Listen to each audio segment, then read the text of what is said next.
भारत की क्षेत्रीय भाषाओं और विश्व साहित्य जब अपनी भाषा में हिंदी में पढ़ा और अंग्रेजी में पढ़ा, उस वक्त ये ध्यान भी नहीं गया कि कौन लोग हैं जो इस साहित्य को हम तक पहुंचा रहे हैं और इस तरह अलग अलग संस्कृतियों के बीच पुल का काम कर रहे हैं।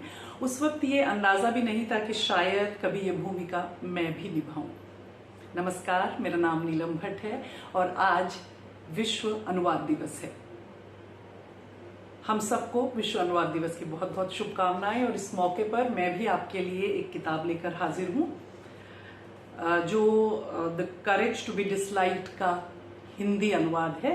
ये हिंदी अनुवाद मैंने किया है। ये पुस्तक हिंदी में नापसंद किए जाने का साहस शीर्षक से आई है और मंजुल प्रकाशन से ये पुस्तक आई है।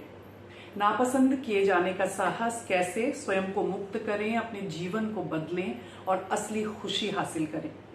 क्या कोई एक किताब आपके जीवन को बदलने की क्षमता रखती है?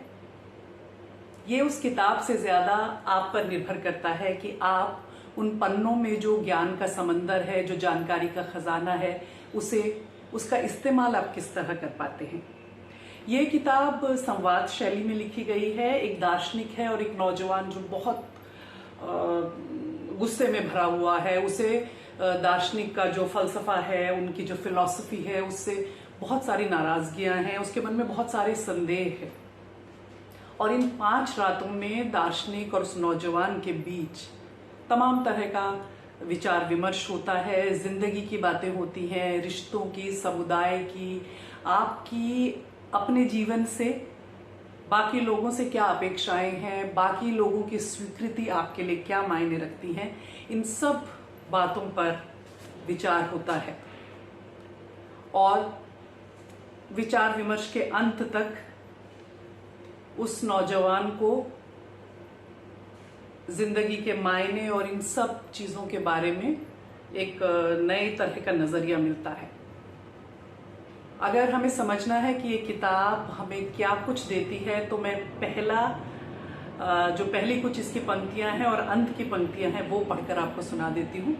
उससे आपको अंदाजा हो जाएगा कि इस किताब में क्या कुछ है और आप इससे क्या कुछ हासिल कर सकते हैं।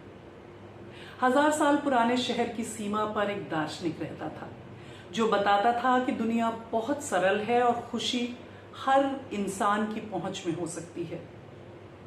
जीवन से असंतुष्ट एक नौजवान एक बार इस मामले की तह तक पहुंचने के लिए उस दार्शनिक के पास गया। उसे लगता था कि दुनिया में विरोधाभासों की भरमार है और उसकी उद्विग्न दृष्टि में प्रसन्नता की कोई भी अवधारणा पूरी तरह से निरर्थक थी। और 5 रात बीतने के बाद ये पंक्तियां हैं जो इस किताब का समापन करती हैं। उस युवक ने अपने जूते के फीते बांधे और दार्शनिक के घर से निकल गया। दरवाजा खोलने पर उसे सामने बर्फ की चादर बिछी दिखाई दी। धुंधले से पूरे चांद की चमक उसे कदमों के पास मौजूद सफेदी की झिलमिलाहट को रोशन किए थी। कितनी साफ हवा है, कितनी चमकीली रोशनी है। मैं ताजा जमी इस बर्फ पर अपना पहला कदम रखूंगा।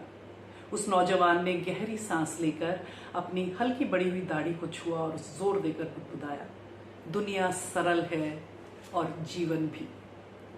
मुझे उम्मीद है कि आज इस किताब के बारे में जानने पर आप इस किताब को जरूर उठाएंगे, पढ़ेंगे, समझने की कोशिश करेंगे। और इस तरह से और भी बहुत सारे अनुवाद हैं जो हमारी अपनी भाषाओं में उपलब्ध हैं, उन्हें पढ़ेंगे और अपने जीवन को समृद्ध करेंगे। धन्यवाद।